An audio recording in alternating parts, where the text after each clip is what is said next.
Hi guys, took a little bit of a break and was reminded that while we're on the topic of making prints, you guys are at the very beginning of your journey of printmaking, and incorporating that with watercolors and acrylics, and eventually you might go on to do something as fascinating as my friend Judd Mann has done, where he has actually invented a technique to print images onto glass. And they are absolutely stunning in real life. I'm sure I am not doing it justice at all, but he has a website where his photographs are much, much better, and information about the gallery where he shows and how he has had a personal journey in art that ended up here. And his name is Judd, Judd Mann, Mann.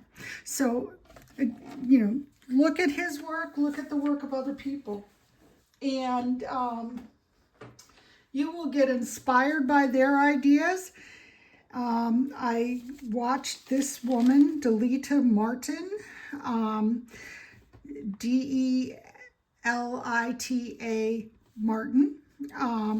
She did a demo where she carves linoleum, and she makes these amazing images, and she's just a really nice person.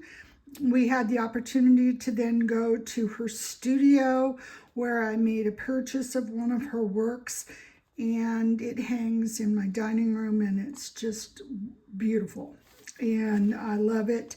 And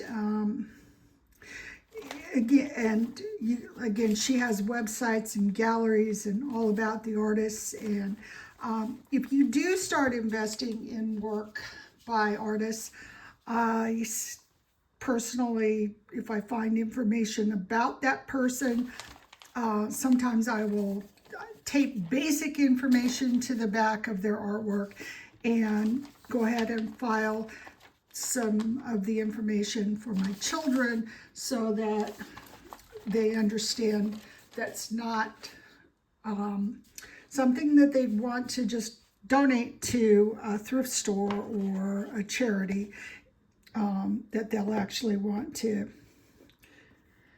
give it a little respect. All right, so I got called away, which is not a terrible thing, but that reminded me of something that might be helpful for you. They have these at your local craft store. You can order them online, but this is an 8.5-inch by 11-inch storage case, and it's real handy for you to be able to pick up your palette. If you get called away, put the page in here, and it will keep it from drying out on you. It'll last for a little while. You can also use one of your lids from your used up, I use the used up lunch microwave things, but you can take the top of that and put it over. If it's not the whole page like I've got going on here, you can just pop that on it. Or if you have a single thing of paint and you need to protect it for a minute, you can pop one of your little sample cups.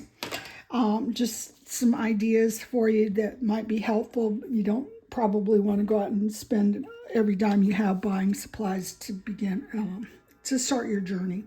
All right, so it's running a little bit, which is okay for what we're going to do, but when before I put it into the case, I spritzed it with a little bit of water because I wasn't certain how long I was going to be gone, and I didn't want it to all dry up and have to start all over. All right, so those are some little tips, and you can see how it dries. Sometimes when something dries, especially if it has a little bit of your glitter paint or your iridescent medium in it, it'll dry a little differently than it went on, okay?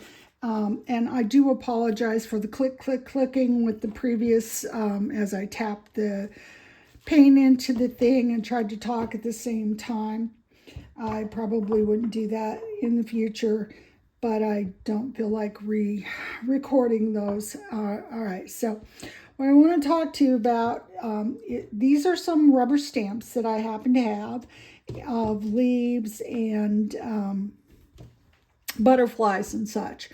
I want to show you how you can take these objects from around the house and your rubber stamps and things that you could use to create texture. You can even take a piece of plastic bag and dip it in the, scrunch it up and dip it in the paint, and you'll get some really cool effects with that.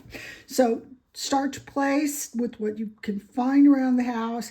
I happen to have these rubber stamps, and I wanted to point out that because things look smaller in the distance, if you wanted to create an entire picture just using these rubber stamps, you could use the fern-like pattern in the back, and then you could come forward with this slightly larger leaf pattern, and you could come forward after that and use this pattern. You could add butterflies in the sky. You can do all those things, okay? Your imagination is your only limit on this. Okay, you can also decide that what you want to do is just cover your whole page in butterflies. And no, I am not taking a lot of time to do this really well. You would take more time, maybe blot a little bit, make sure you don't have a blob of paint, but that's not what we're trying to do. We're trying to show you how to do a lot of different things in a short amount of time so that you can move on and do things for yourself. All right, so over here we've got some of our basic white. Obviously that's a little too much and too thin. When in doubt, if you are working on something and you aren't quite sure if you've got it blotted off or if it's too thin or whatever else may be going on, that's it's always not a bad idea to go ahead and test on something that's not your final product. But it's okay to, I just realized I did all that testing where you couldn't see it. All right, so you can test on a separate piece of paper, and that way you don't end up getting these messed up things. Yeah, you know, some people might like it. But, you know, there's, because that could be like a really blurry back in the background or what have you. I mean, there's, even your mistakes can be things that you learn from and work from. Again, I want you to take those minutes and play and see what happens if I do this. What happens if I do that? How much paint does it take? What type of paint?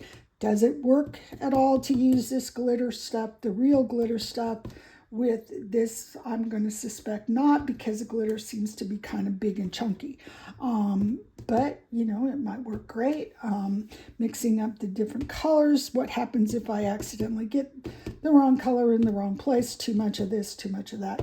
And again, you just keep adding butterflies, and you can decide, I want to have all my butterflies facing upwards. You can decide that you want to have your butterflies going in a circle.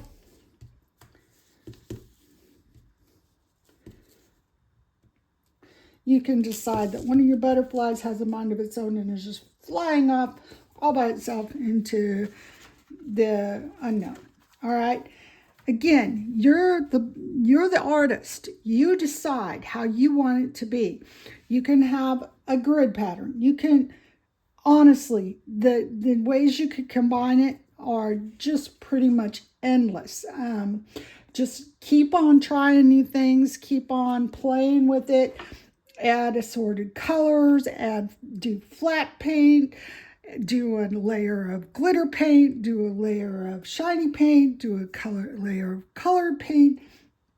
And You can also, take the leaf pattern and have some of them floating down from the sky, and then a whole bunch of them at the bottom in different colors of yellows and reds and oranges, and that there's a whole pile of leaves, and it doesn't matter which one's on top and which one's on bottom, and if they overprint each other, just see what happens. I really want you to have fun with this and explore and try new things. And some of my watercolors I will actually do resist, where I have these prints in the background. So like I said, you go out into the world and you look around and you'll see prints available all over the place, and you'll start to become more and more aware of what's going on in the world through the eyes of an artist, once you're aware of what to look for. So anyway, go out and have a good time. Take care. Bye.